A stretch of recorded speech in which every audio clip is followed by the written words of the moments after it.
Let's bring in defense and security expert Dr. Kabir Adamu. He's also the CEO of Beacon Security and Intelligence Limited. Good to see you, Kabir, and thanks for your time. To make light of something very serious, it would seem as if the core members just released their national service with their captors. Now, it brings to the fore the security situation we've been dealing with. How would you assess the overall security landscape in Nigeria at present, considering the latest developments across the country?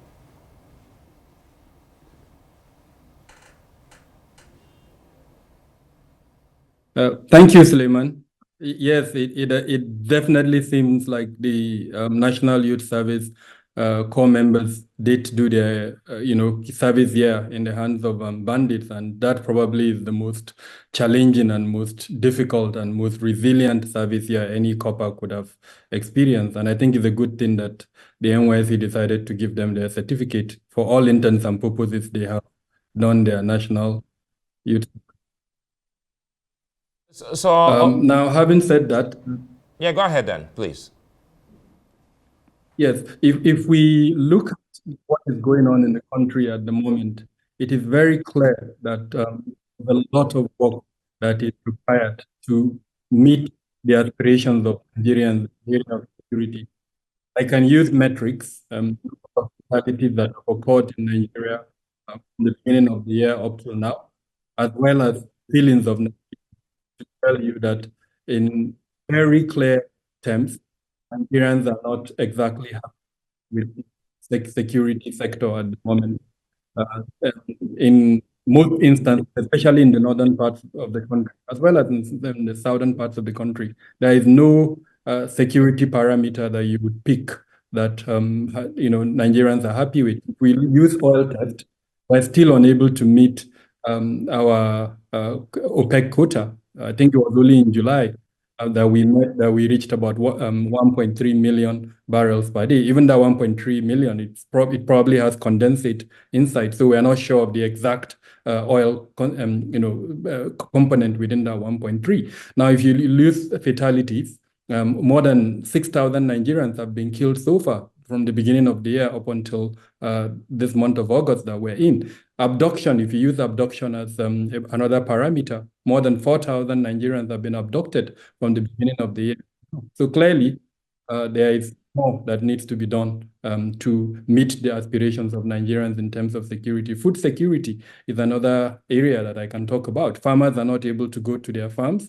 I think between yesterday and today, farmers in Niger State were killed. In Borno State, in Goza, in your report, 4 farmers were killed. In several parts of Katsina and Zamfara State, farmers have to pay levies and dues to non-state actors before they can access their farms. So in all ramifications, frankly, there is very little in terms of which parameter you would pick that Nigerians would be happy. And the simple element there is the existence of these non-state armed groups that are able to challenge the supremacy of the use of force by the state and to do so successfully. They're also able to collect ransom and then spend those ransom with very little consequence. In addition, the ability of the institutions to show the deterrence element within our criminal justice system is extremely weak.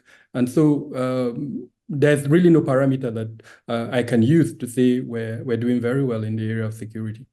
Dr. Adamu, how can Nigeria improve its intelligence gathering and sharing to prevent and even respond to security threats?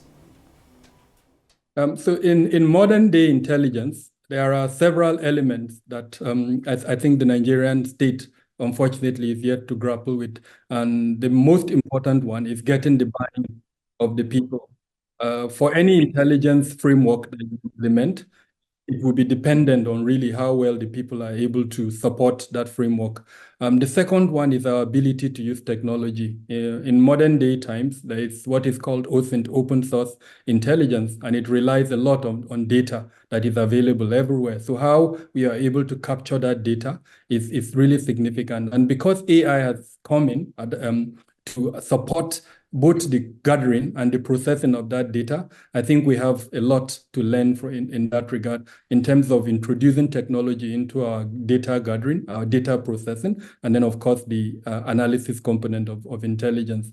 And then of course the fusion component, where you have several organizations that are working within the intelligence community, but that fusion that would allow all the little parts to come together and support the national security imperative is also missing.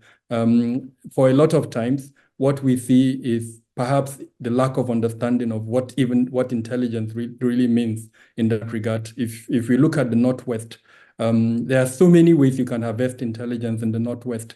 When abductions take place, like the type that we're discussing, 8, 20, 30, 40 persons, these people will be fed. These people will be clothed. So little elements of that, if you fuse it together, it will give you a picture. So these are the little areas that I believe, especially if we enhance the coordination component and strengthen the capacity of our intelligence gathering organizations within the community, it will help us. It will go a long way. Of course, I would also mention collaboration with our partners, both inside and across Nigeria, especially our neighbors. In that regard, I'm very concerned about what's happening with our neighbors in the Sahel, Niger, Burkina Faso, and Mali. They are a crucial part of our strategic intelligence gathering capabilities. And of course, within ECOWAS, and then further to the continent, and then of course with our international partners.